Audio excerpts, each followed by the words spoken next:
اعوذ باللہ من الشیطان الرجیم بسم اللہ الرحمن الرحیم اقرأ بسم ربک الذی خلق خلق الانسان من علق اقرأ وربک الاکرم الذی علم بالقلم علم الانسان ما لم يعلم صدق اللہ العظیم رب اشرح لی صدری ویسر لی امری واحلل عقدۃ من لسانی یفقہوا قولی۔ اس سے پہلے کئی مرتبہ یہ عرض کیا جا چکا ہے کہ حضور پر جو پہلی وحی آئی تقریباً اجماع ہے اس پر کہ وہ یہ 5 آیات ہیں سورہ علق کی۔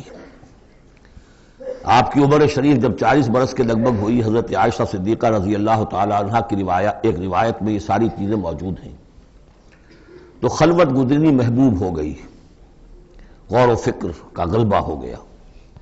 پھر آپ غار حرا میں جا کر کئی راتیں کئی دن قیام فرما ہوتے تھے، اور شارحین حدیث کا اس پر اجماع ہے کہ وہاں آپ کیا کرتے تھے؟ کان صفت و تعبدہ فی غار حرا تفکر والاعتبار، غور و فکر، سوچ بچار۔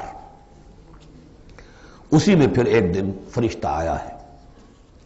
فرشتے کا آنا اور فرشتہ کیا لے کر آیا جس پر کہ اس نے یہ کہا اقرا، پڑھو، وہ ذرا بات ہے کہ جو ذرا پیچیدہ ہے سمجھنے کی ہے، وہ میں عرض کروں گا آپ سے۔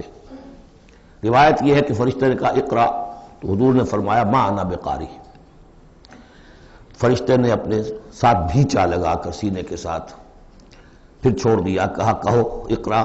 حضور نے پھر کہا میں ما انا بقاری، تیسری مرتبہ پھر کیا، 3 مرتبہ کرنے کے بعد پھر یہ اقرا بسم ربک الذی خلق۔ تو اس میں میرے نزدیک وہ روایت صحیح ہے کہ یہ جو پہلی وحی آئی ہے یہ ما بین النوم والیقظہ، جبکہ آپ نیم بیداری اور نیم خوابیدگی کی کیفیت میں تھے، اور فرشتہ اس وقت ایک تختی پر لکھی ہوئی یہ آیات لے کر آیا تھا۔ ورنہ ظاہر بات ہے کہ آپ یہ پڑھا ہوا نہ ہو تب بھی اسی کی اپنی زبان میں کہا جا رہا ہو کہ یوں کہو، تو وہ تو کہنا مشکل نہیں تھا۔ 40 برس کی عمر تھی آپ کی، کوئی آپ بچے تو نہیں تھے، کوئی شے تھی کہ جس کو پڑھنا تھا۔ وہ جو پڑھنا ہے تو وہ اصل میں یہ اس عالم میں کہ جس کو آپ کہیں گے ما بین النوم والیقظہ، بیداری اور خواب کے بین کی کوئی کیفیت تھی جس میں کہ فرشتہ آیا ہے اور اپنی اصل ملکی شکل میں آیا ہے۔ اس لیے کہ پھر اس نے جب وہ بھی کوئی چیز لکھی ہوئی لایا ہے، روایتوں میں آتا ہے سونے کی تختی تھی جس پر یہ آیات لکھی ہوئی تھی، تو اس پر آپ نے کہا ما انا بقاری، میں تو پڑھا ہوا نہیں ہوں۔ اب بات اس کے ساتھ مطابقت رکھتی ہوئی ہے، لیکن پھر جو سینے کے ساتھ بھینچا ہے 3 مرتبہ، تو اس سے گویا کہ آپ کے اندر وہ استعداد پیدا ہو گئی، پھر آپ نے اس کو پڑھا۔ اور یہ میں یاد دلاتا ہوں کہ میں نے جب کہا تھا کہ جب دوسری وحی فترت کے بعد آئی ہے سورہ مدثر کی، تو حضور نے جب دیکھا تھا کہ اب یہ افق اعلیٰ پر یا افق مبین پر حضرت جبرائیل نظر آئے، کیسے پہچان لیا؟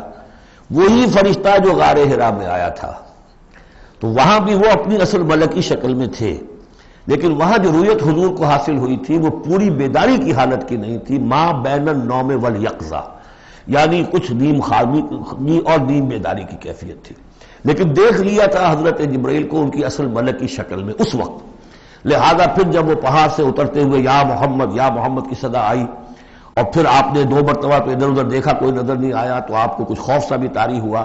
پھر اچانک نگاہ اٹھی تو دیکھا کہ وہی فرشتہ کہ وہی کہ جو غار حرا میں آیا تھا، اس طرح ہے کہ آسمان زمین کے مابین افق پر، اور اس طرح سے ہے کہ پورا افق بھر گیا۔ تو یہ ہے اس کا پس منظر۔ اقرا بسم ربک الذی خلق، پڑھو اپنے اس رب کے نام سے جس نے پیدا کیا۔ خلق الانسان من علق، انسان کو پیدا کیا اس نے اس جون کی طرح کی چیز سے کہ جو رحم مادر میں چمٹ گئی تھی۔ اقرا وربک الاکرم، پڑھو اور تمہارا رب بہت کریم ہے، بہت کریم ہے، بہت مہربان ہے۔ الذی علم بالقلم، جس نے کہ تعلیم دی ہے قلم کے ساتھ۔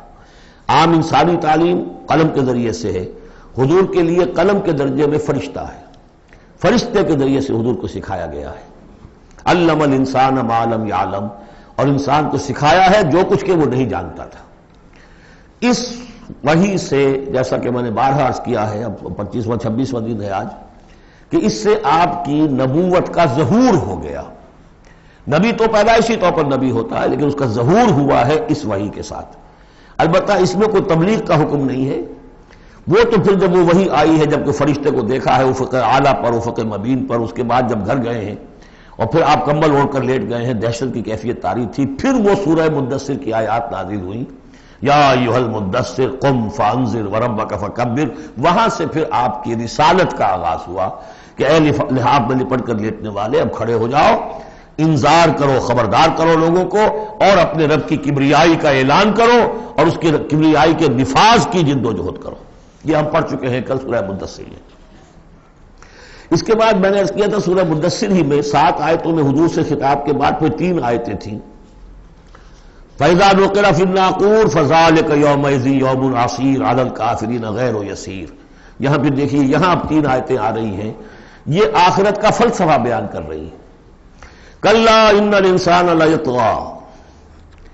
کوئی نہیں، انسان طغیانی پر، سرکشی پر، زیادتی پر، ظلم پر، تعدی پر آمادہ ہو ہی جاتا ہے.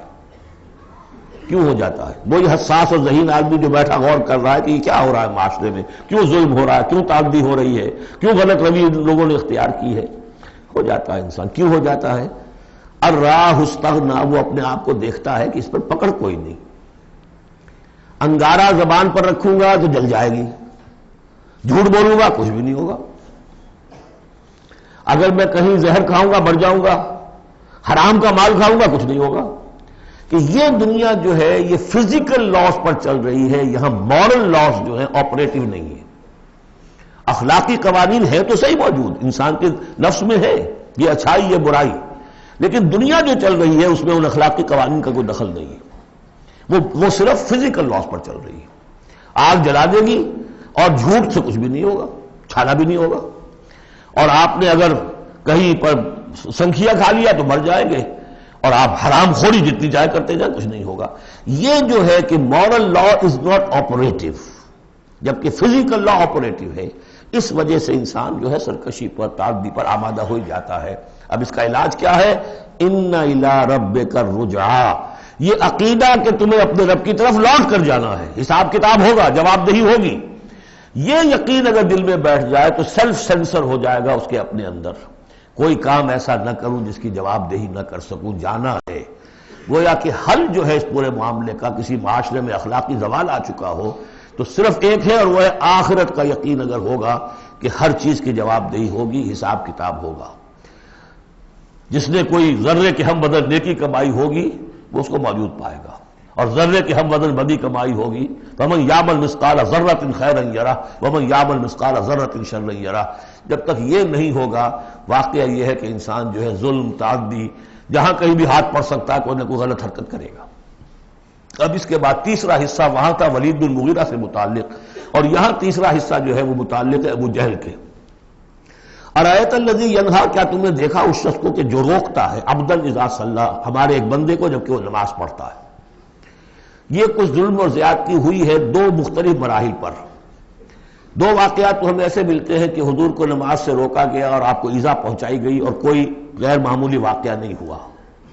ایک مرتبہ حضور صلی اللہ علیہ وسلم سجدے میں تھے تو بیٹھے ہوئے تھے دور پہ کچھ وہ جو ابو جہل اور اس کے ساتھی.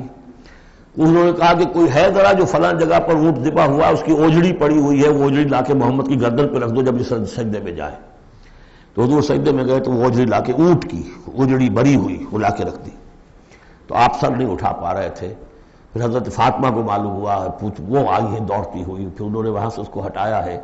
اور تو اس وقت ایک زیادتی یہ کی گئی، اس وقت کوئی غیر معمولی واقعہ نہیں ہوا، یعنی کہیں اللہ تعالیٰ نے پکڑا نہیں اسے. ایک موقع پر یہ ہے کہ حضور نماز پڑھ رہے تھے تو وہ آیا، اس نے آپ کی گردن کے اندر چادر ڈال کر اس کا ایک پھندا سا بنا کے کھینچا کہ آپ کی آنکھیں ابل پڑی. لیکن تیسرا واقعہ آتا ہے کہ ایک موقع پر حضور صلی اللہ علیہ وسلم نماز پڑھ رہے تھے تو اس نے ڈانٹا اور کہا کہ محمد میں نے تمہیں منع کیا مت نماز یہاں پڑھا کیا کرو. اور وہ پھر آگے بڑھا کوئی اقدام کرنے کے لیے پھر پیچھے ہٹ گیا. لوگوں نے کہا کیا ہوا؟ تو کہا کہ مجھے اپنے اور محمد کے درمیان ایک کھائی نظر آئی جس میں کوئی پروں والی مخلوق تھی اور وہ میری تکہ بوٹی کرنے کو تیار تھی. اس سے خوف کھا کر وہ پیچھے ہٹ گیا. تو مجھے جہاں تک محسوس ہوتا ہے وہ یہ ہے کہ جب تک تو حضور کو ابو طالب کی پروٹیکشن حاصل تھی اس وقت تک کا معاملہ تو پہلے 2 واقعات ہیں. لیکن پھر جب آپ آئے ہیں اور طائف سے واپس آئے ہیں اور اللہ تعالیٰ کی طرف سے خصوصی پروٹیکشن آپ کو ملی ہے، اس کے بعد کا واقعہ وہ ہے کہ جس کا کہ یہاں تذکرہ ہو رہا ہے. ارایت الذی ینہا، کیا تم نے دیکھا اس شخص کو جو روکتا ہے عبدن ہمارے ایک بندے کو اذا صلی جبکہ وہ نماز پڑھتا ہے، ارایت ان کان علی الہدی، کیا تم نے غور کیا اگر وہ شخص ہوتا ہدایت پر، یہی ابو جہل ہدایت کے راستے پر کاربند ہوتا، او ہمارا بالتقوی، یہ ہمت والا آدمی ہے، جرت والا آدمی ہے، بخیل نہیں تھا، اس نے یہی کہا تھا کہ بنی ہاشم نے اگر لوگوں کو غریبوں کو کھانے کھلائے ہم نے ان سے بڑھ کر کھلائے، ابھی تک تو ہم کندھے سے کندھا ملا کر آ رہے، وہ بخیل نہیں تھا، پھر جری تھا، بہادر تھا، میدان جنگ میں گیا ہے، لیڈ کیا ہے لشکر کو اپنے، اور جب گردن کاٹنے لگے تھے تو کہتا تھا نیچے سے کاٹنا تاکہ نیزے کے اوپر چڑھاؤ گے تو معلوم ہو کہ اونچی گردن ہے کسی سردار کی گردن ہے۔ تو یہ چیزیں اس کے اندر تھیں، مرد میدان تھا، لیکن یہ ہے کہ وہ جو صدق بالحسنی والے معاملے پہ آ کے مار کھا گئے۔ لیکن یہ کہ اگر یہی شخص ایمان لے آیا ہوتا، ہدایت پر ہوتا، تقویٰ کی تعلیم دیتا، تو آپ سمجھیے پھر کیا ہوتا، گویا کہ ایک اور عمر فاروق مل گیا ہوتا اس امت کو۔ بالکل ان کی شخصیتوں کے اندر بڑا پیرلل انداز ہے۔ حضرت عمر بھی لڑنے بھڑنے والے آدمی، کشتیاں کرنے والے آدمی، ادھر سے جا رہے ہیں اس کو دھکا دے رہے ہیں، اس مزاج کے آدمی تھے، لیکن یہ کہ بہرحال ان میں وہ چیز موجود تھی کہ بخل نہیں اور بزدلی نہیں۔ ان دو چیزوں کے بعد جو ہے پھر یہ کہ تصدیق بالحسنی کے لیے اللہ تعالیٰ نے ایک راستہ کھول دیا ان کے لیے، تو ان کے وہ عمر فاروق بن گئے، اس لیے کہ دعا کی تھی محمد رسول اللہ نے۔ ارایت ان کذب وتولی، کیا تم نے سوچا کہ اس نے جو جھٹلایا ہے، منہ موڑ لیا ہے، الم یعلم بان اللہ یری، کیا یہ جانتا نہیں کہ اللہ دیکھ رہا ہے؟ کلا لئن لم ینتہ، ہرگز نہیں، اگر یہ باز نہ آیا، لنصفا بالناصیہ، ہم گھسیٹیں گے اس کی چوٹی کے بال پکڑ کر، ناصیۃ کاذبۃ خاطئہ، یہ پیشانی کہ جو خطا کار ہے، جھوٹی ہے، فلیدعو نادیہ، تو بلا لے وہ اپنی پارٹی کے لوگوں کو، بلا لے اپنی مجلس کے لوگوں کو، ہم نشینوں کو، سندعو الزبانیہ، ہم بلا لیں گے جہنم کے فرشتوں کو، کلا لا تطعہ واسجد واقترب، اے نبی آپ اس کی بات نہ مانیے، آپ سجدہ کیجئے اور اللہ سے قریب ہو جائیے۔ بسم اللہ الرحمن الرحیم، انا انزلناہ فی لیلۃ القدر، یہ دیکھیے ربط بڑا عمدہ چلا آ رہا ہے، پہلی وحی کے فوراً بعد ہم نے اتارا ہے اس کو لیلۃ القدر میں، اور کوئی عجب نہیں کہ آج لیلۃ القدر ہو، اس لیے کہ سعودی عرب کے حساب سے، امارات کے حساب سے آج 27ویں شب ہے، اور پاکستان کے شمالی علاقوں کے حساب سے بھی آج 27ویں شب ہے۔ یہ جو معاملہ ہے قمری راتوں کا، اسی لیے یہ کہا گیا ہے کہ لازم نہیں ہے کہ وہ طاق راتیں ہی ہوں، آخری عشرے میں تلاش کرو، ہاں زیادہ امکان جو ہے وہ طاق میں ہے، اور وہ ایک 27ویں میں ہے، لیکن وہ 27ویں میرا اپنا گمان یہ ہے کہ وہ 27ویں مکہ اور مدینہ کا 27ویں ہے اس کے حساب سے، واللہ اعلم۔ انا انزلناہ فی لیلۃ القدر، ہم پڑھ چکے ہیں پہلے، انا انزلناہ فی لیلۃ مبارکہ، وما ادراک ما لیلۃ القدر، کیا تم جانتے ہو کیا ہے لیلۃ القدر؟ لیلۃ القدر خیر من الف شہر، وہ لیلۃ القدر 100 مہینوں سے بہتر ہے۔ تنزل الملائکۃ والروح، وہاں ہم پڑھ چکے ہیں تفصیل سے کہ یہ اینول بجٹ سیشن ہے اللہ تعالیٰ کا اس دنیا کے نظام کے لیے، ہر سال میں جو کچھ ہونا ہوتا ہے اس کے فیصلے ہو جاتے ہیں، فیہا یفرق کل امر حکیم، اس شب میں سب فیصلے ہو جاتے ہیں، اگلے سال کیا کچھ ہونا ہے، اور وہ فرشتوں کے حوالے کر دیے جاتے ہیں، ایشو ہو گئے آرڈر، اب ان کی ہے امپلیمنٹیشن، یدبر الامر من السماء الى الارض ثم یعرج الیہ، فرشتے جو ہیں امپلیمنٹ کرتے ہیں ان احکام کو، اور پھر وہ رپورٹیں جو ہے واپس پہنچتی ہیں۔ تو اسی رات میں قرآن مجید کے نزول کا آغاز ہوا، تنزل الملائکۃ والروح فیہا باذن ربہم، اس رات میں اترتے ہیں فرشتے بھی، اور الروح روح الامین، روح القدس، وہ کہ چونکہ ان کا ذکر عام طور پہ علیحدہ اس لیے کیا جاتا ہے جو اب 2 دفعہ پڑھ چکے ہیں، علمہ شدید القویٰ ذو مرۃ فاستویٰ، تو ان کی خاص شان ہے فرشتوں میں، یہ مطاع ہیں، مطاع ثم امین، ان کے سردار کی حیثیت رکھتے ہیں۔ تو تنزل الملائکۃ والروح فیہا باذن ربہم، اپنے رب کے حکم سے، من کل امر، ہر امر، جو سارے فیصلے ہو چکے ہوتے ہیں اس ایک آئندہ سال کے، ان کے بارے میں جو ہے ان کو احکام دے دیے گئے ہوتے ہیں، فیہا یفرق کل امر حکیم، یہ ہم وہاں پڑھ چکے ہیں۔ سلام، اور یہ رات جو ہے اللہ تعالیٰ نے پھر اس کی برکات ایسی رکھی ہیں کہ اگر اس میں کوئی شخص جو ہے اللہ کا خاص طور پر عبادت گزار بندہ جو ہے اس سے دعا کرے تو اللہ تعالیٰ اس دعا کو قبول کرتا ہے، عبادت کا جو اجر و ثواب ہے وہ اس ایک شب کا وہ 1000 مہینوں کے اجر و ثواب سے بڑھ جائے گا۔ ہی حتی مطلع الفجر، یہ فجر کے طلوع ہونے تک یہ رات ہے۔ اب اس کے بعد یہ ایک سورت جو آ رہی ہے، اس کے بارے میں عام طور پر آپ کو لکھا ہوا مل جائے گا کہ یہ سورہ جو ہے یہ مدنیہ ہے، لیکن یہ کہ یہ اکثر سورتوں کے بارے میں یہ جو آخری ہیں، ہر قرآن مجید میں کوئی نہ کوئی ایک رائے تو لکھی ہے، لیکن جب تفصیل دیکھتے ہیں تو بہت سی آراء ہیں اس میں، یہ کوئی ایک رائے نہیں ہوتی۔ میں نے جب تحقیق کی ہے تو حضرت عائشہ صدیقہ رضی اللہ تعالی عنہ کے قول کے مطابق یہ سورت بھی مکی ہے، مدنی نہیں ہے۔ سورۃ البینہ، بسم اللہ الرحمن الرحیم، لم یکن الذین کفروا من اہل الکتاب والمشرکین منفکین حتی تأتیہم البینہ، نہیں تھے وہ لوگ جنہوں نے کفر کیا تھا اہل کتاب میں سے اور مشرکین میں سے کہ انہیں علیحدہ کر دیا جاتا یا باز آ جاتے، حتی تأتیہم البینہ، جب تک کہ ان کے پاس بینہ نہ آ جاتی ہے۔ ظاہر بات ہے کہ وہ گمراہی میں مبتلا تھے، کوئی بین چیز آئے، کوئی واضح چیز آئے جس سے کہ ان کو محسوس ہو جائے، شعور ہو جائے کہ ہم گمراہی پر ہیں، اور یا اس کا مفہوم یہ ہے کہ جب تک بین ان کے اوپر بات نہ آ جائے اس وقت تک انہیں کاٹا نہیں جا سکتا، انہیں اپنے سے علیحدہ نہیں کیا جا سکتا۔ منفق جو ہے یہ دونوں طریقے سے مانی دے گا۔ اب قابل غور کیا بات ہے، وہ بینہ کیا ہے؟ رسول من اللہ یتلو صحفا مطہرۃ فیہا کتب قیمہ، ایک رسول اللہ کی جانب سے جو تلاوت کرتے ہیں پاکیزہ اوراق کی، اور وہ فیہا، ان اوراق میں کیا ہے؟ بڑی مضبوط کتابیں لکھی ہوئی ہیں، احکام ہیں اللہ کے۔ کتاب کا لفظ خاص طور پر میں بتاتا آیا ہوں آپ کو کہ یہ احکام شریعت کے لیے آتا ہے۔ فیہا کتب قیمہ، یہ ہے وہ چیز کہ جب اللہ کا رسول اللہ کی کتاب لے کر آ جائے تو یہ بینہ اب ہو گئی، اب بات واضح ہو گئی، اب کسی شک و شبے کی گنجائش نہیں رہی۔ یہی سورہ طلاق میں ہم نے پڑھا تھا ذکرہ، قد انزلنا الیکم ذکرہ رسولا یتلو علیکم آیاتہ، تو یہ جو ہے رسول جب تلاوت کرتا ہے، گویا کہ رسول اور کتاب مل کر بینہ بنے، اللہ کی کتاب اس کا معلم رسول مل کر بینہ بنے۔ اس اعتبار سے بینہ اور ذکرہ کی جو تعبیر ہوئی ہے اور اس کی ڈیفینیشن جو ہوئی ہے سورہ بینہ میں اور سورہ طلاق میں، وہ بہت اہم ہے۔ اب فرمایا وما تفرق الذین اوتوا الکتاب الا من بعد ما جاءتهم البینہ، یہ جن لوگوں کو کتاب دی گئی تھی انہوں نے جو پہلے بھی تفرقہ کیا ہے آپس میں، یہ جو بٹ گئے، یہ کوئی نصارہ بن گئے، کوئی یہودی بن گئے، پھر نصارہ میں نہ معلوم کتنے فرقے ہوئے اور یہودیوں میں کتنے فرقے ہوئے، یہ سارا تفرقہ ہوا کب؟ الا من بعد ما جاءتهم البینہ، مگر یہ کہ ان کے پاس بینہ آ چکی تھی، گویا کہ اس کے اب جرم کے وہ پورے طور پر اس کی سزا کے سزاوار ہو چکے۔ وما امروا، یہ آیت اس اعتبار سے بہت اہم ہے کہ دین کا پھر وہی خلاصہ جو ہم نے پڑھا تھا بہت ہی شدت کے ساتھ سورہ زمر میں، وہ پھر آ گیا۔ وما امروا الا لیعبدوا اللہ مخلصین لہ الدین حنفاء، اور انہیں حکم نہیں ہوا تھا مگر اس بات کا کہ بندگی کریں، پرستش کریں اللہ کی، لیکن اس کے لیے اپنی اطاعت کو خالص کرتے ہوئے۔ یہ نہیں کہ نماز تو اللہ کی پڑھ رہے ہیں لیکن یہ کہ اور کام اپنے نفس کی مرضی کے مطابق کر رہے ہیں، وہاں اللہ کے حکم کو ٹھکرا دیا ہے۔ کاروبار جو کر رہے ہیں وہ اور طریقوں سے کر رہے ہیں جو حرام ہے، تو یہ تو پھر بندگی نہ ہوئی۔ یہ تو وہ بات ہو گئی افتؤمنون ببعض الکتاب وتکفرون ببعض، کیا تم ہماری کتاب اور شریعت کے ایک حصے کو مانتے ہو اور ایک کو رد کر دیتے ہو؟ فما جزاء من یفعل ذلک منکم الا خزی فی الحیاۃ الدنیا، تو جو کوئی بھی تم میں سے یہ رویہ اختیار کرے گا اس کی کوئی سزا اس کے سوا نہیں ہے کہ دنیا میں ذلیل و خوار کر دیے جائیں، ویوم القیامۃ یردون الی اشد العذاب، اور قیامت کے دن بدترین عذاب میں جھونک دیے جائیں۔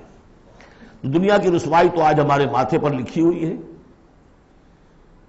1.5 ارب انسان، 1.25 ارب تو کم سے کم ہے، 120-130 کروڑ سے کم نہیں آج مسلمان، عزت نام کی کوئی شے نہیں۔ عالمی معاملات میں وی ہیو نو سے، کسٹمی پرست کے بھیا کس تھی، ہماری پالیسیاں کہیں اور بنتی ہیں، کہیں اور سے ہمارے بجٹ کے لیے انسٹرکشن کہیں اور سے آتی ہیں، اور تو اور بات ہے۔ تو وما امروا الا لیعبدوا اللہ مخلصین لہ الدین حنفاء، یکسو ہو کر پوری زندگی اللہ کے قانون کے تحت ہوگی تو پھر عبادت قبول ہوگی، ورنہ یہ جو ہے کہ کچھ اللہ کو دو اور کچھ قیصر والا قیصر کو دو، خدا والا خدا کو دو، یہ اسلام میں قابل قبول نہیں۔ اب اس کے بعد فرمایا وَيُقِيمُ الصَّلَاةَ وَيُؤْتُوا الزَّكَاةَ، اس کے علاوہ وہ نماز قائم کریں، زکوٰۃ ادا کریں۔ بندگی اور شے ہو گئی، نماز اور زکوٰۃ علیحدہ شے ہو گئی۔ بندگی تو اطاعت ہے، زندگی آمد برائے بندگی، زندگی بے بندگی شرمندگی۔ اس بندگی کے حقوں کے تقاضوں کو پورا کرنے کے لیے نماز دی گئی آپ کو، تاکہ آپ یاد تو کرتے رہیں، اللہ کو یاد تو کرتے رہیں، تاکہ وہ جو عہد کیا ایاک نعبد و ایاک نستعین دن میں 5 مرتبہ تازہ ہو جائے۔ اس کو حفیظ نے کہا ہے کہ سرکشی نے کر دیے دھندلے نقیص بندگی، سرکشی نے کر دیے دھندلے نقوش بندگی، آؤ سجدے میں گریں، لوح جبین تازہ کریں۔ یہ جو ہے اس کے اوپر دھندلے ہو گئے نقوش بندگی، نماز پڑھو تاکہ بندگی کا نقش پھر اور چمک اٹھے۔ ایاک نعبد و ایاک نستعین، کتنی مرتبہ دہراؤ گے سورہ فاتحہ کو ہر نماز میں تو تم اپنے عہد کو تازہ کر رہے ہو۔ اور زکوٰۃ دو، وذالک الدین القیمہ، یہی ہے سیدھا دین، ہمیشہ کا دین۔ ان الذین کفروا من اہل الکتاب والمشرکین، بے شک وہ لوگ جنہوں نے کفر کی روش اختیار کی، خواہ وہ اہل کتاب میں سے تھے یہود اور نصارہ، والمشرکین خواہ وہ مشرکین میں سے تھے، فی نار جہنم خالدین فیہا، وہ ہوں گے جہنم کی آگ میں، اس میں ہمیشہ ہمیشہ رہیں گے۔ اولئک ہم شر البریہ، یہ یقیناً بدترین خلائق ہے۔ ان الذین آمنوا وعملوا الصالحات، اس کے برعکس وہ لوگ جو ایمان لائے جنہوں نے نیک عمل کیے، اولئک ہم خیر البریہ، یہ بہترین خلائق ہے۔ اللہم ربنا اجعلنا منہم، اللہ تعالی ہمیں ان میں شامل ہونے کی توفیق عطا فرمائے۔ جزاؤہم عند ربہم جنات عدن تجری من تحتہا الانہار خالدین فیہا ابدا، ان کا بدلہ ہوگا ان کے رب کے پاس وہ باغات، رہنے والے باغات، ریزیڈینشل گارڈنز، جن کے دامن میں ندیاں بہتی ہوں گی اور جس میں وہ رہیں گے ہمیشہ ہمیشہ ہمیشہ ہمیشہ۔ یہ مقام اور ایک سورہ تغابن جو ہم نے پڑھی تھی، اس وقت میں نے وہ بات کا تذکرہ نہیں کیا تھا، دو مقامات قرآن مجید کے ایسے ہیں جہاں جو سائملٹینیس کنٹراسٹ ہے وہ یہ ہے کہ جہنم کے لیے صرف خالدین فیہا آیا ہے اور جنت کے لیے خالدین فیہا ابدا، تو یقیناً کوئی نہ کوئی فرق ہے۔ ویسے جہنم کے لیے بھی قرآن میں دوسرے مقامات پر ابدا بھی آیا ہے اور پھر سارا کچھ، لیکن جہاں کنٹراسٹ آ جائے جو فوری ہو، تو یہ جو سائملٹینیس کنٹراسٹ کے حوالے سے، چنانچہ اسی بنیاد پر امت کے دو بڑی عظیم شخصیتوں کی رائے یہ ہے کہ جہنم ابدی نہیں ہے، ایک وقت میں آ کے کھوکھلی ہو جائے گی، ختم ہو جائے گی۔ یا تو وہ جہنمی وہ ہوں گے کہ جن میں خیر کا سرے سے کوئی ایلیمنٹ ہی نہیں، انہیں جلا کر راکھ کر دیا جائے گا، معدوم ہو جائیں گے، جیسے حیوانات معدوم ہو جائیں گے۔ اور اگر کوئی خیر کا ایلیمنٹ ہے تو جیسے بھٹی میں چڑھا کر دھو کر کپڑا نکال لیا جاتا ہے، ایسے ہی وہ ان کی روح جو ہے وہ نکال لی جائے گی اور وہ پھر جنت میں پہنچ جائیں گے۔ لیکن یہ عام اہل سنت کا عقیدہ نہیں ہے، یہ نوٹ کر لیجئے، کہیں آپ مجھے میرے خلاف کوئی فتوی نہ آپ کروا دیں، لیکن یہ ہے کہ دو افراد ہیں جو بہت عظیم ہیں۔ ایک تو یہ کہ جو یوں سمجھیے کہ شیخ اکبر کہلاتے ہیں، صوفیہ میں بہت چوٹی کی شخصیت، محی الدین ابن عربی۔ دوسرے وہ شخص کہ جو ہر اعتبار سے محی الدین ابن عربی سے بہت شدید اختلاف کرتے ہیں، بہت شدید اختلاف، امام ابن تیمیہ، اور جو یوں سمجھیے کہ سلفی جو المسلک جو لوگ بھی ہیں دنیا میں، ان کے نزدیک سب سے بڑے امام جو ہیں، سب سے بڑے عالم وہ امام ابن تیمیہ ہے رحمۃ اللہ علیہ، ان کی رائے بھی یہی ہے۔ تو دو عظیم اشخاص کا اس پر متفق ہو جانا، متفق گردید رائے بو علی بارائے من، تو یہ وہ یقیناً جو ہے اس قابل تھا کہ میں آپ کو اس کا تذکرہ ذکر بتا دوں۔ رضی اللہ عنہم، یہ لوگ جو ہیں وہ لوگ کہ ان الذین آمنوا وعملوا الصالحات اولئک هم خیر البریہ جزاؤہم عند ربہم جنات عدن تجری من تحتہا الانہار خالدین فیہا ابدا رضی اللہ عنہم ورضوا عنہ، اللہ تعالیٰ ان سے راضی ہو گیا اور وہ اس سے راضی ہو جائیں گے۔ جب جائیں گے وہاں تو اللہ تعالیٰ وہ کچھ دے گا کہ راضی ہو جائیں گے۔ ذالک لمن خشی ربہ، یہ ان کے لیے ہے جو اپنے رب سے ڈرتے رہے۔ اللہم ربنا اجعلنا منہم، اللہم ربنا اجعلنا منہم۔ سورۃ الزلزال، اس کے بارے میں بھی اختلاف ہے کہ یہ مکی ہے یا مدنی ہے، میرے نزدیک مکی ہے 100%۔ اور اس کے بارے میں ایک روایت یہ آئی ہے کہ حضور نے فرمایا ہے کہ یہ ایک سورت جو ہے 1000 آیات کے ہم وزن ہے اپنی فضیلت کے اعتبار سے۔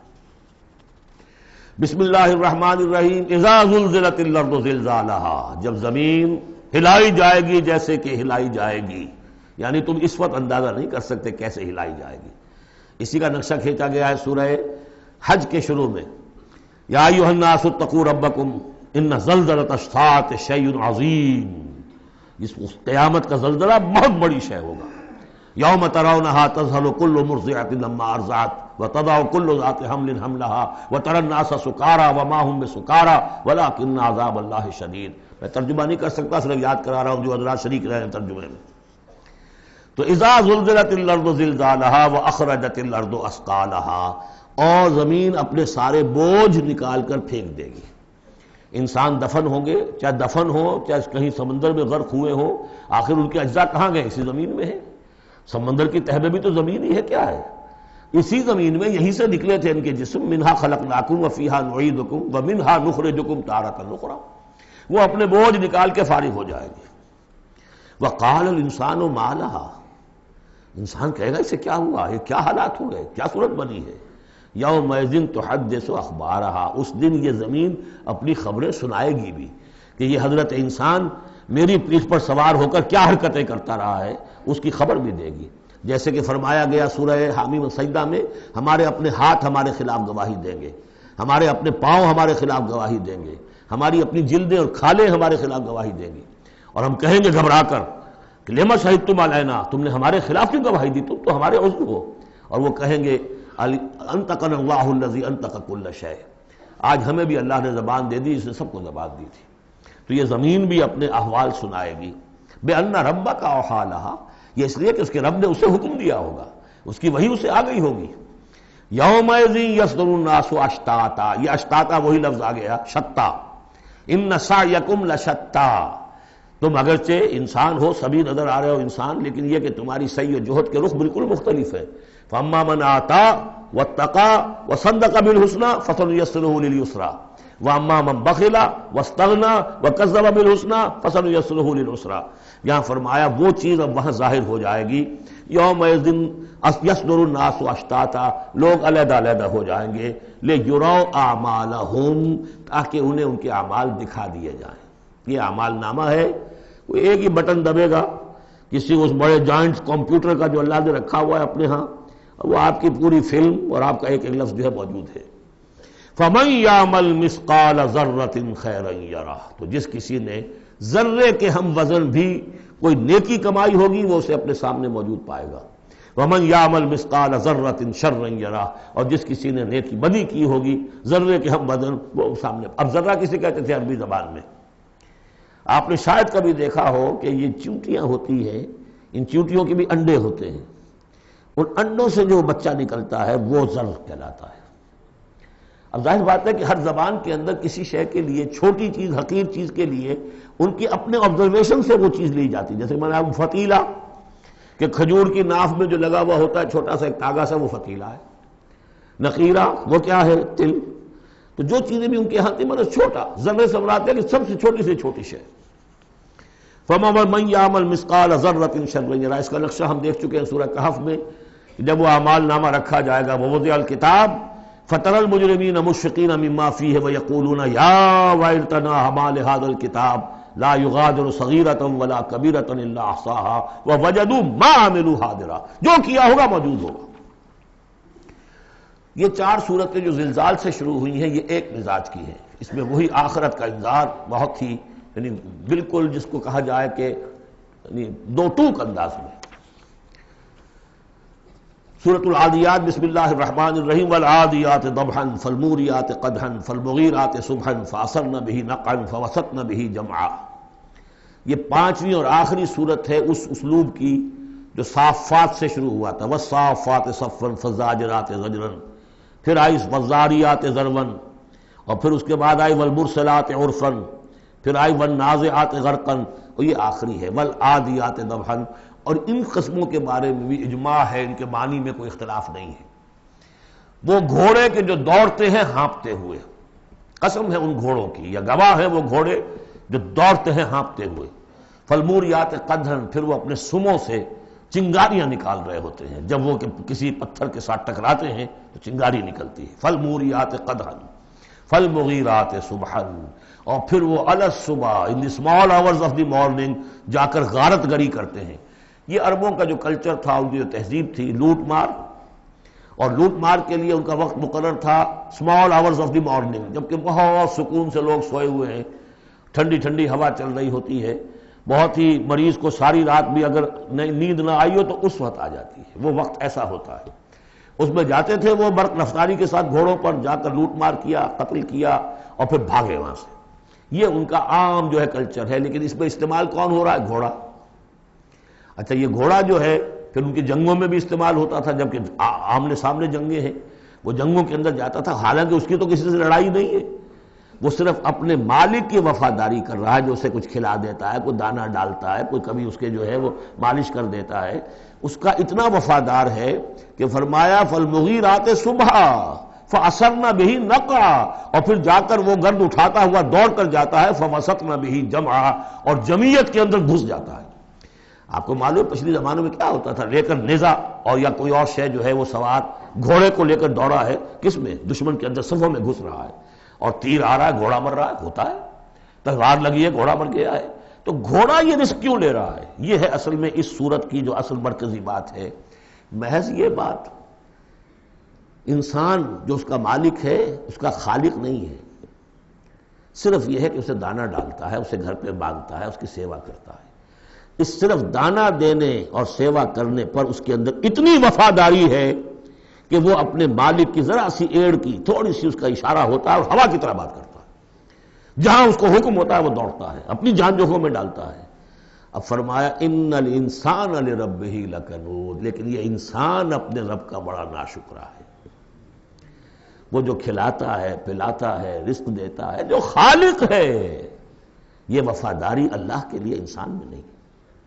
کتے کی وفاداریاں دیکھو، گھوڑوں کی وفاداریاں دیکھو، ان میں کتنی وفاداری ہوتی ہے۔ والعادیات ضبحا فالموریات قدحا فالمغیرات صبحا فاثرن بہ نقعا فوسطن بہ جمعا ان الانسان لربہ لکنود۔ کنٹراسٹ، ایک اس کا طرز عمل ہے، ایک اس انسان کا طرز عمل ہے۔ وَإِنَّهُ عَلَىٰ ذَلِكَ لَشَهِيدٌ بَلِ الْإِنسَانُ عَلَىٰ نَفْسِهِ بَصِيرًا، سورہ قیامہ میں جو ہم نے پڑھا ہے اسے خود بھی معلوم ہے کہ میں ناشکری کر رہا ہوں۔ وَإِنَّهُ لِحُبِّ الْخَيْرِ لَشَدِيدٌ، لیکن یہ مال اور دولت کی محبت میں بہت شدید ہو جاتا ہے، مال اور محبت کی دولت کی وجہ سے حرام حلال کی تمیز ہٹا دیتا ہے، حالانکہ اس کا نفس ملامت کرتا ہے۔ لا اقسم بیوم القیامہ ولا اقسم بالنفس اللوامہ، وہ اللہ تعالیٰ کی نشانیوں میں سے ایک نشانی ہے انسان کے اپنے اندر۔ افلا یعلم اذا بعثر ما فی القبور، تو کیا اسے یہ معلوم نہیں ہے کہ جب زمین میں جو کچھ ہے، قبروں میں جو کچھ ہے، تلپٹ کر دیا جائے گا، انہیں نکال لیا جائے گا، وحصل ما فی الصدور، اور جو کچھ ان کی سینوں میں چھپا ہوا ہے وہ بھی نکال لیا جائے گا۔ ان ربہم بہم یومئذ لخبیر، یقیناً اس دن ان کا رب ان سے پوری ان کی باتیں جو ہیں ان سے باخبر ہوگا، ان کی خبر لے لے گا اور ان سے حساب کتاب لے لے گا۔ اللہم ربنا حاسبنا حسابا یسیرا، ان صورتوں کے آخر میں یہ دعا، اللہ تعالی ہم سے آسان حساب لیجو۔ سورۃ القاریہ، یہ وہ انداز ہے الحاقہ ملحاقہ والا۔ بسم اللہ الرحمن الرحیم، القاریہ ملقاریہ وما ادراک ملقاریہ، وہ کھڑکھڑانے والی، وہ کیا ہے وہ کھڑکھڑانے والی؟ قرع کہتے ہیں دروازے پر آ کر زور زور سے کچھ مکے مار رہا ہے دروازہ کھلوانے کے لیے، کسی نے سنا نہیں ہے مار رہا ہے، قارع، قرع یہ ہے۔ القاریہ، جب وہ آئے گی قیامت تو گویا کہ اس پوری دنیا کو کھڑکھڑائے گی۔ ملقاریہ وما ادراک ملقاریہ، یوم یکون الناس کالفراش المبثوث، جس دن انسان ایسے ہوں گے جیسے پتنگے ہوتے ہیں بکھرے ہوئے۔ وتکون الجبال کالعہن المنفوش، اور پہاڑ ایسے ہو جائیں گے جیسے روئی یا اون ہو دھنکی ہوئی۔ فاما من ثقلت موازینہ، تو پھر جن لوگوں کے نیکیوں کے پلڑے بھاری ہوں گے۔ اصل میں دو شکلیں ہیں میزان کی، ایک میزان ہوتی ہے ترازو جس کے دو پلڑے ہیں، ایک ہے سپرنگ بیلنس، وہ ایک ہی پلڑا ہے اس کے اندر، تو وہ تو اس کے اندر جو بھی سپرنگ ہے وہ بتاتا ہے کہ یہ اس کا وزن کتنا ہے۔ تو دو رائے ہیں، ایک تو یہ ہے کہ موازین سے مراد یہ کہ صرف نیکی کا وزن کیا جائے گا اور دیکھا جائے گا وہ ریکویزٹ لیول تک ہے یا نہیں، تو اس کی جو موزون ہے نیکیوں کے موازین وہ اگر بھاری ہے ایک معیار ہوگا، اور معیار بھی ہوگا ہر شخص کا انڈیویجول، لا نکلف اللہ نفسا الا وسعہا۔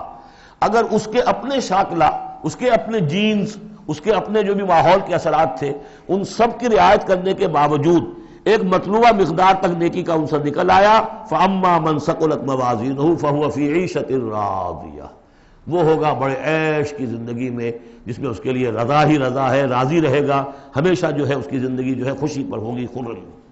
واما من خفت موازینہ، جس کے وہ نیکیوں کے پلڑے جو ہے ہلکے ہوئے، فامہ ہاویہ، تو اس کا ٹھکانہ ہے ایک گڑھا۔ وما ادراک ما ہی، اور جانتے وہ گڑھا کیا ہے؟ نار حامیہ، آگ ہے دہکتی ہوئی۔ اللہم اجرنا من النار یا مجیرو یا مجیرو یا مجیر۔ سورۃ التکاثر، بسم اللہ الرحمن الرحیم۔ الہاکم التکاثر، تمہیں غافل کیے رکھتی ہے بہتات کی طلب، اور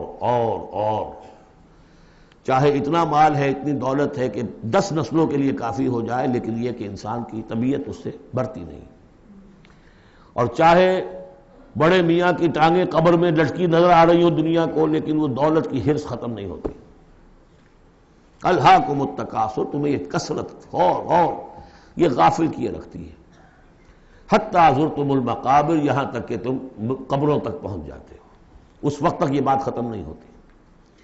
یعنی یہ حوث جو ہے انسان میں، دولت کی لالچ اور دولت کی محبت، اس کو بھرتی ہے تو قبر کی مٹی سے وہ بھری جاتی ہے، کسی اور مقدار سے دنیا میں یہ حوث نہیں بھرتی۔ اور یہ سورہ حدید کی وہ آیت یاد کر لیجئے، اعلموا انما الحیات الدنیا لعب ولہو وزینۃ وتفاخر بینکم وتکاثر فی الاموال والاولاد۔ وہ آخری سٹیج ہے انسانی زندگی کی، اور یہ ختم، موت تک ختم نہیں ہوتی۔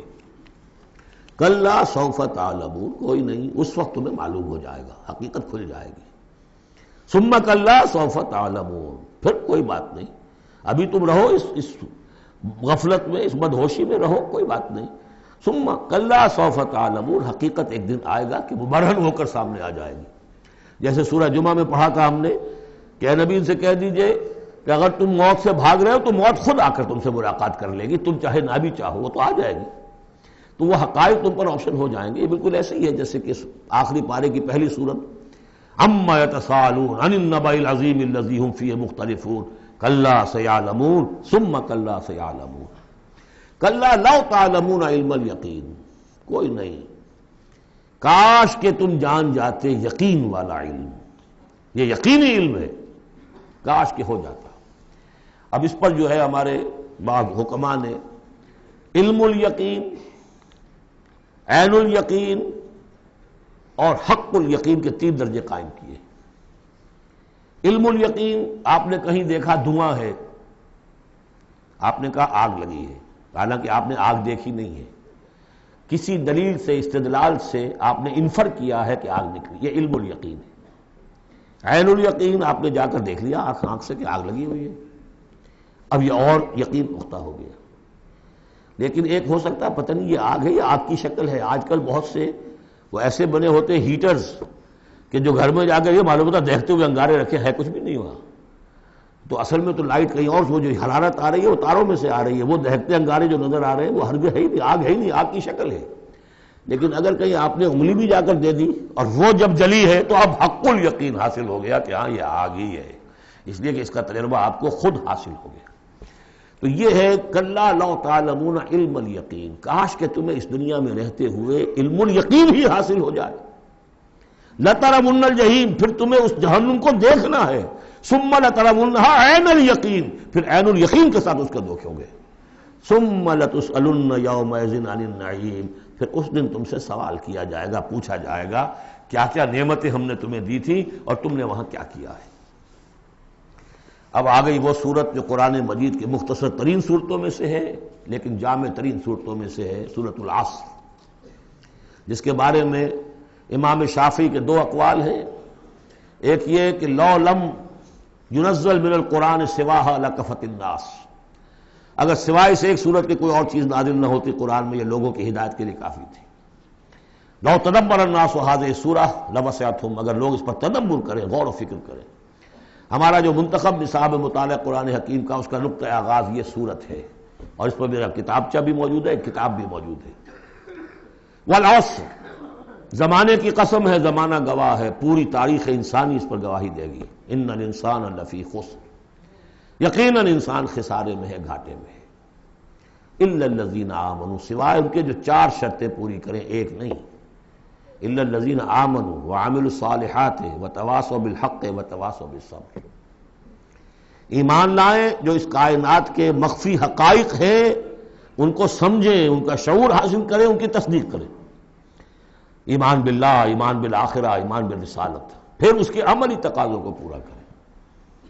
وعملوا الصالحات، پھر یہ کہ اس کے اوپر نہ صرف خود قائم ہوں، اس کی دعوت دیں، اس کو پھیلائیں، وصیت کریں، جو بھی حق ہے، جو بھی صحیح بات ہے، امر بالمعروف ہے، نہی عن المنکر ہے، تواصوا بالحق۔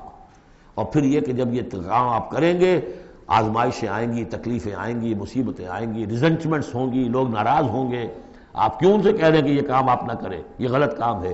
بچوں سے بھی کہہ کر دیکھیے کہ گلی میں مت کھیلو، تم کرکٹ کھیل رہے ہو کسی کی گاڑی کا شیشہ توڑو گے تو پھر اپنی عزت بچا کر وہاں سے نکل کر گھر واپس پہنچنا مشکل ہو جائے گا۔ کوئی نہیں چاہتا کہ کوئی بات آپ بتائیں، تو پھر اب آپ کو صبر کی ضرورت ہوگی، آپ اس پر کام کرتے رہیں۔ جیسے کہ حضرت لقمان نے اپنے بیٹے کو نصیحت کی تھی، یا بنی اقم الصلاۃ وامر بالمعروف وانہی عن المنکر واصبر علی ما اصابک، پھر جو بھی تکلیف آئے اسے جھیلو۔ پھر یہ کہ آدمی جو ہے بزدل نہ ہو، تھر دلا نہ ہو، کہ اس قدم سے واپس آ جائے اس خوف سے کہ کہیں مجھے اس میں کوئی تکلیف نہ آ جائے۔ وَلَنَبْلُوَنَّكُمْ بِشَيْءٍ مِّنَ الْخَوْفِ وَالْجُوعِ وَنَقْصٍ مِّنَ الْأَمْوَالِ وَالْأَنفُسِ وَالثَّمَرَاتِ وَبَشِّرِ الصَّابِرِينَ، صبر کرنے والے۔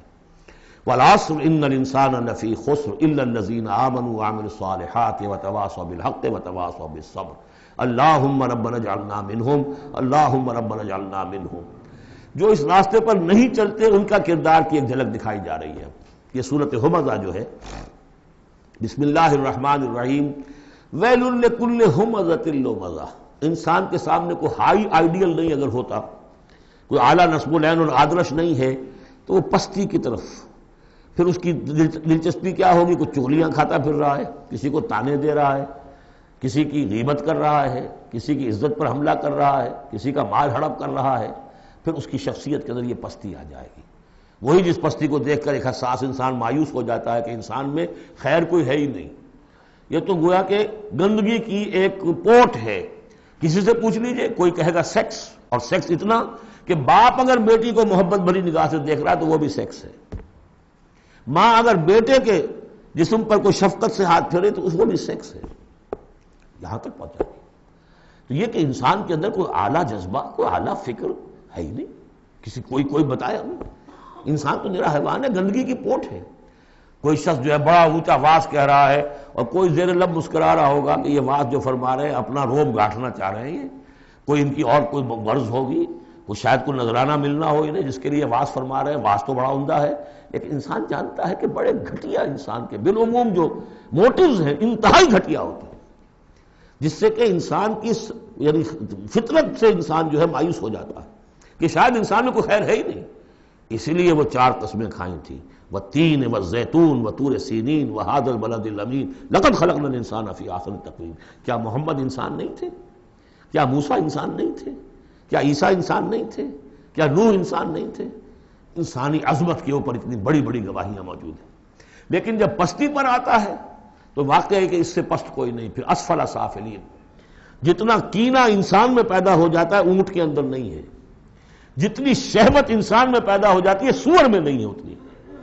یہ ساری چیزیں جو ہیں، نقالی جتنی انسان کرتا ہے اتنا آپ کسی بندر میں نہیں دیکھیں گے نقالی کرتے ہوئے، اور جتنا یوں سمجھیے کہ انسان کے اندر خونخواری پیدا ہو جاتی ہے، بھیڑیوں کو مار دے جاتا ہے انسان۔ جو کچھ ہوتا ہے جب نیشنلزم کا بھوت سوار ہوتا ہے سر پر، بچوں کو، چھوٹے چھوٹے بچوں کو اچھال کر بلموں میں اور نیزوں کے اندر کون پروتے رہے؟ انسان پروتے رہے۔ سن 47 میں پروئے گئے کہ نہیں؟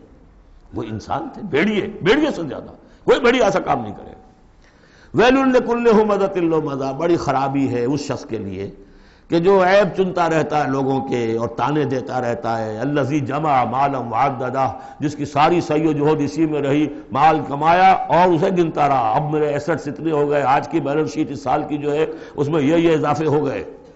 یحسب ان مالہ اخلدہ، کچھ گمان یہ کرتا ہے شاید کہ اس کا مال اسے ہمیشہ باقی رکھے گا۔ ظاہر بات ہے آدمی جانتا ہے مجھے مرنا ہے، لیکن اسی مال کو صرف کر کے وہ کوئی ایسے نشانات دنیا میں چھوڑ کے جانا چاہتا ہے کہ جس سے اس کا نام زندہ رہے۔ پیرامڈز کیوں بنائے گئے؟ calm and self-possessed, still and resolute. دی پyramids، یہ اہرام مصر اتنے اونچے اونچے، ہزارہا انسان اس پہ لگے رہے ہوں گے تب یہ بنے ہوں گے، کتنی بڑی بڑی چٹانیں، کتنے لوگ ان کے نیچے دب کر مرے ہوں گے۔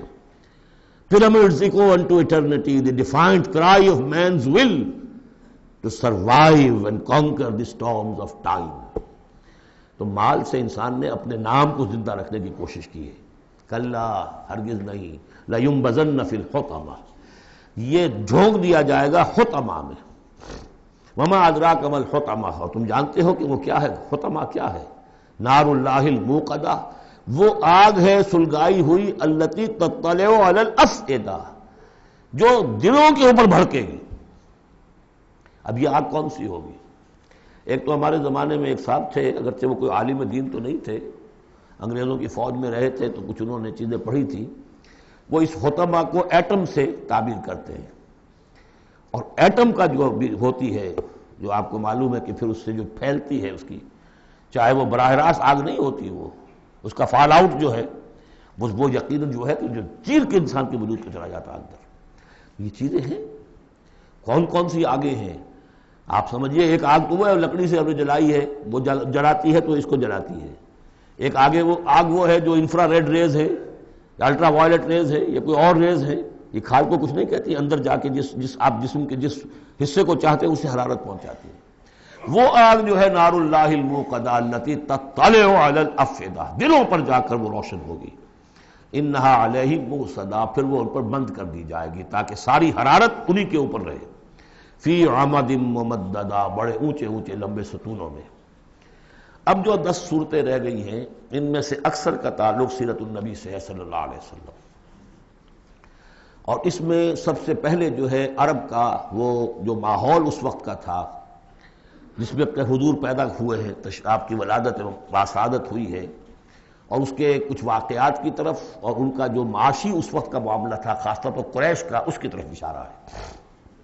حضور کی ولادت ہوئی ہے الفیل میں، جس سال کہ آیا تھا ابرہہ یمن سے فوج لے کر، اور وہ بیت اللہ کو گرانا چاہتا تھا۔ اس کا ایک لمبا تاریخی پس منظر ہے، عیسائی تھا وہ، اس نے کلیسا بنایا تھا، وہ چاہتا تھا جیسے لوگ جو ہے آتے ہیں بیت اللہ میں حج کرنے کے لیے ہجوم ہوتا ہے، ایسے ہی یہاں کلیسا میں آئے، وہاں کوئی آیا نہیں، بلکہ کوئی عرب نے جا کر شرارت بھی کی، وہیں جا کر وہ رفع حاجت کرایا اندر۔ اس پر جو غصہ اسے چڑھا، اس نے کہا کہ اب ان کا جو ہے یہ بیت اللہ میں ڈھاؤں گا۔ وہ فوج لے کر آیا ہے جس میں ہاتھی بھی تھے، اسی لیے وہ اصحاب الفیل کہلاتے ہیں۔ لیکن اللہ تعالیٰ نے اپنے اس گھر کی حفاظت فرمائی معجزانہ طریق پر۔ چھوٹے چھوٹے پرندے بھیجے ہیں جو سمندر کی طرف سے غول کے غول آئے، اور ان کے چونچوں میں اور ان کے پنجوں میں چھوٹے چھوٹے کنکر تھے، لیکن وہ کنکر جب وہ اوپر سے آ رہا ہے تو وہ گولی کا کام کرتا ہے، اس کی جو ویلوسٹی ہے اور مومنٹم جو بنتا ہے اس کا اوپر سے گرنے کی وجہ سے، تو اس نے گولیوں کا کام کیا اور پوری فوج جو ہے تہس نہس ہو گئی۔ الم تر کیف فعل ربک باصحاب الفیل، کیا تم نے دیکھا نہیں کیا حشر کیا تمہارے رب نے ان ہاتھی والوں کا؟ الم یجعل کیدہم فی تضلیل، کیا اس نے ان کی تمام تدبیروں کو اور جو داؤ انہوں نے لگایا تھا بیکار اور غیر مؤثر نہیں کر دیا؟ وارسل علیہم طیرا ابابیل، اور ان پر بھیج دیے جھنڈ کے جھنڈ اڑتے ہوئے جانوروں کے، پرندوں کے، ترمیہم بحجارۃ من سجیل، جو ان کو رمی کرتے تھے۔ یہ رمی کی یادگار در حقیقت اسی کی ہے جو حج میں جا کے کی جاتی، ترمیہم رمی، وہ ان کو مارتے تھے بحجارۃ من سجیل، کنکریاں، وہی کنکریاں، سنگ گل، یہ معرب ہے فارسی سے، وہ چھوٹی کنکریاں جو ریت کی بنی ہوتی ہیں، کہیں اگر صحرا میں ہلکی سی بارش ہو جائے تو ایک ایک قطرے کے ساتھ تھوڑی سی جو اس کا ریت مل جائے گی، پھر اس پر دھوپ پڑی اور وہ پک گئے، وہ کنکریاں کہلاتی ہیں سنگ گل، مٹی کی کا بنا ہوا پتھر، وہ کنکریاں ہیں کہ جو ماری گئی ہیں۔ فجعلہم کعصف مأکول، پھر انہوں نے کر دیا انہیں ایسا جیسے کہ بھس جو کہ کھایا گیا ہو، جانوروں کے آگے آپ نے چارہ ڈالا وہ کھا لیا، پھر کوئی کچھ پڑا رہ جاتا ہے ادھر ادھر، اس طرح کا کر دیا، ان کا نام و نشان مٹا دیا۔ اور یہ سن ہے جس میں کہ حضور کی پیدائش ہوئی ہے۔ بعض لوگوں کا بعض روایات سے معلوم ہوتا ہے کہ 50 دن بعد، اور بعض کا کہنا یہ کہ نہیں عین اسی دن ولادت ہوئی ہے حضور کی صلی اللہ علیہ وسلم۔ تو یہ ایک اہم واقعہ تھا سیرت النبی کے، گویا کہ آپ کے عین ولادت سے گویا کہ جو متصل ہے۔ سورۃ قریش، بسم اللہ الرحمن الرحیم، لإلاف قریش ایلافہم رحلۃ الشتاء والصیف فلیعبدوا رب ھذا البیت الذی اطعمہم من جوع وآمنہم من خوف۔ قریش کو مانوس رکھنے کے لیے اللہ نے ان کے دلوں میں محبت ڈال دی، رحلۃ الشتاء والصیف، سفر کی سردیوں میں بھی اور گرمی میں بھی۔ اس میں اشارہ ہو رہا ہے کہ جو ایسٹ ویسٹ ٹریڈ میں قریش کو مونوپولی حاصل ہو گئی تھی۔ پہلے یہ ٹریڈ تھی ملکہ یہ جو قوم سبا کے ہاتھ میں تھی، جبکہ عروج کا دور تھا یمن کا۔ تو ہوتا یہ تھا کہ ہندوستان سے اور جاوا اور ملایا اور سماٹرا، بورنیو اور چین سے سارا جو سامان تجارت آتا تھا وہ یمن کے ساحل پر، کیونکہ نہر سویس تو تھی نہیں۔ اب ایک طرف وہ ہے فار ایسٹ، ایک طرف ہے یورپ۔ اور یورپ کو اور فار ایسٹ کو ملانے والے کوئی آبنائے نہیں ہے پانی. اور وہ راستہ جو ہے round the cape of good hope وہ تو 1498 میں واسکو ڈی گاما نے تلاش کیا ہے، گویا کہ حضور کی بعثت کے بعد 800 برس بعد. اس وقت کیا شکل تھی کہ سارا یورپ کا سامان تجارت آیا تھا فلسطین کے ساحل پر، شام کے ساحل پر، اور یہاں سے سارا مال آ کر اترتا تھا یہ یمن کے ساحل پر. تو کچھ عرصے پہلے تک تو کوئی 150-200 برس پہلے تک حضور سے یہ ساری تجارت یمنیوں کے ہاتھ میں تھی. یمنی قافلے لے کر چلتے تھے، یہاں سے اس مال کو لے گئے وہ وہاں تک شام تک، پھر وہاں سے مال لے آئے، اور یہ ایک طرح سے گویا کہ ایسٹ اینڈ ویسٹ جو ٹریڈ تھی اس میں انہیں کی پوزیشن حاصل تھی. پھر جب سیل العظم آیا ہے، ان پر سیلاب آیا ہے، وہ تباہ و برباد ہو گئے، تو پھر یہی ایسٹ ویسٹ ٹریڈ جو ہے یہ قریش کے ہاتھ میں آ گئی.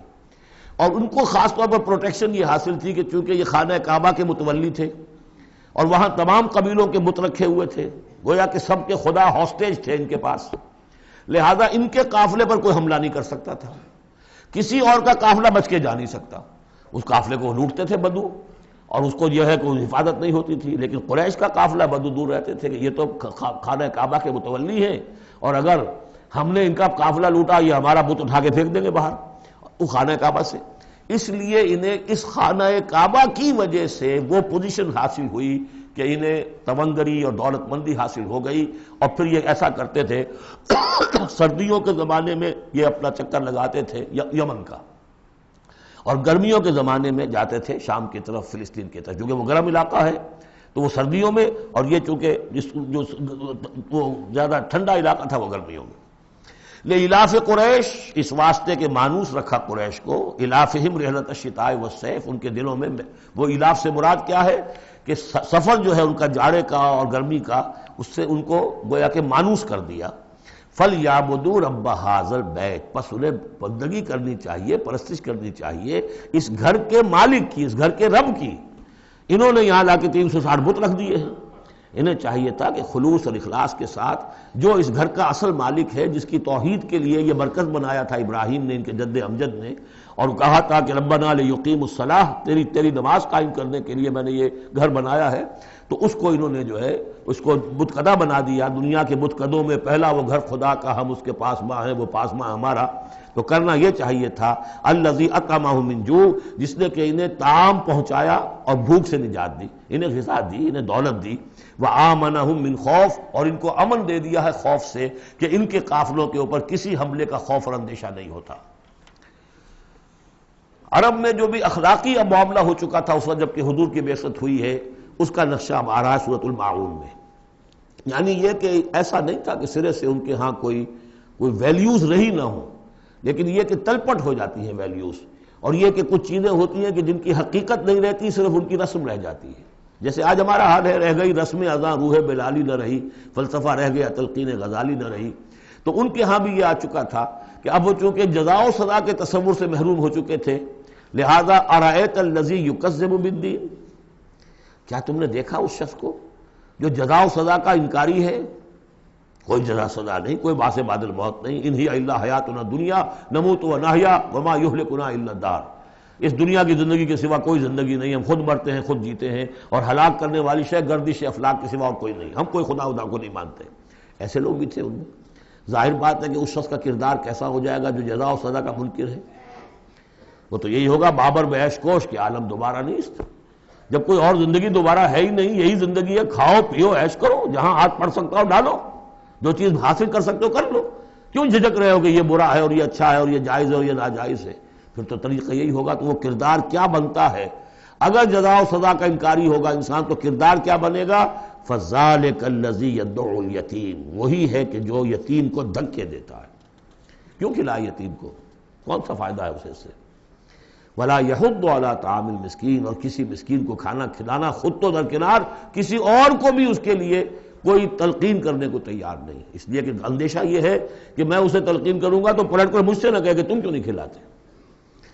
فَوَيْلٌ لِّلْمُصَلِّينَ، ان کے ہاں نماز تو ہے، نماز کا حلیہ انہوں نے بگاڑ دیا ہے. وہ سورہ انفال میں ہم پڑھ چکے ہیں، سیٹیاں بجاتے تھے، تالیاں بجاتے تھے، لیکن وہ نماز سمجھتے تھے اسے.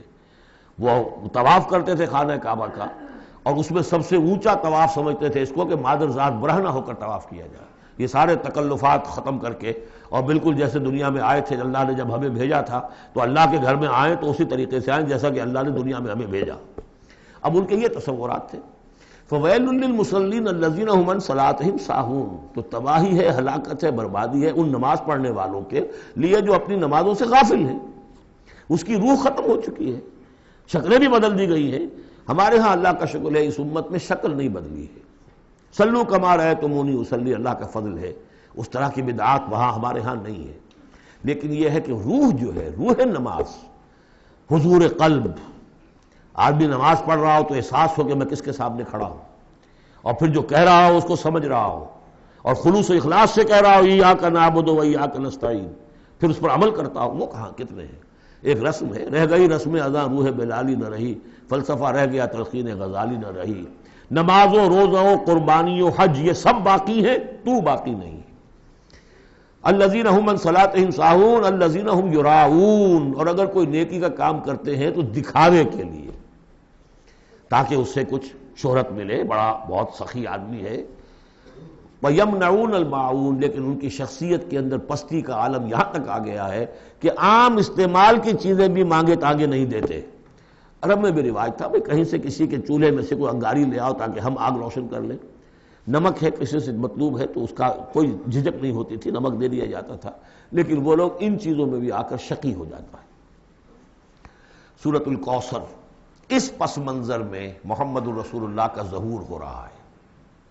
یہ تین صورتیں جو ہیں اس نے پس منظر رکھا، ایک نے تاریخی، ایک نے ان کا معاشی اور اقتصادی، ایک نے ان کی اخلاقی اور مذہبی حیثیت۔ سورۃ الفیل وہ تاریخی واقعہ جو ہے، ظاہر بات ہے بہت بڑا واقعہ، اس کا بڑا چرچا ہوا ہوگا حضور کی بعثت کے ساتھ متعلق، لیکن دوسری طرف بیت اللہ اور اس کی وجہ سے قریش کو اس کے متولی ہونے کی وجہ سے جو امن حاصل تھا اور جو انہیں اللہ کی طرف سے روزی پہنچ رہی تھی۔ تیسرے ان کی اخلاقی پستی جس حد کو پہنچ گئی تھی، اس میں جب ظہور ہو رہا ہے محمد رسول اللہ کی نبوت کا، یہ سورۃ الکوثر، بسم اللہ الرحمن الرحیم، انا اعطیناک الکوثر فصل لربک وانحر ان شانئک ھو الابتر۔ اے نبی، ہم نے آپ کو خیر کثیر عطا کیا۔ اس خیر کثیر میں یوں تو یہ کہ حوض کوثر وہ بھی اسی میں شامل ہے، لیکن یہ کہ اس پر آپ کو 25-30 قول مل جائیں گے۔ قرآن سب سے بڑا خیر کثیر ہے، بہت بڑا خیر کثیر۔ حکمت، وَمَن یُؤْتَ الْحِکْمَةَ فَقَدْ أُوتِیَ خَیْرًا کثیرا، جس کو حکمت اور دانائی دے دی گئی اس کو تو خیر کثیر دے دیا گیا۔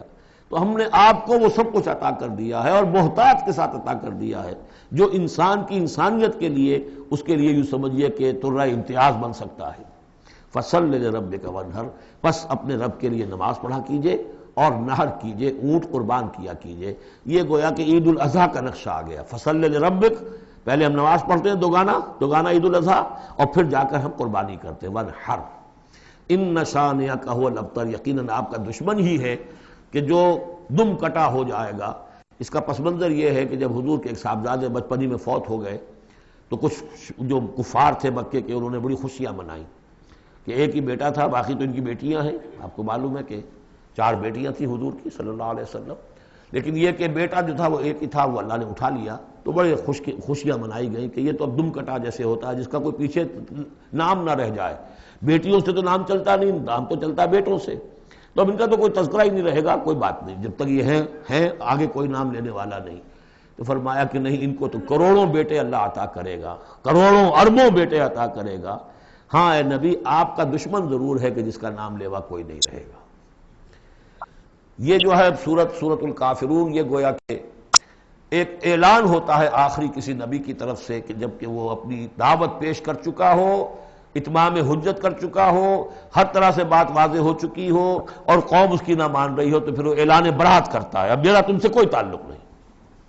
قُلْ یَا أَیُّہَا الْکَافِرُونَ لَا أَعْبُدُ مَا تَعْبُدُونَ، کہہ دیجئے اے نبی، اے کافروں۔ یہ انداز کبھی بھی داعیانہ نہیں ہوتا، داعی کا انداز ہوتا ہے یا ایھا الناس، اے لوگوں،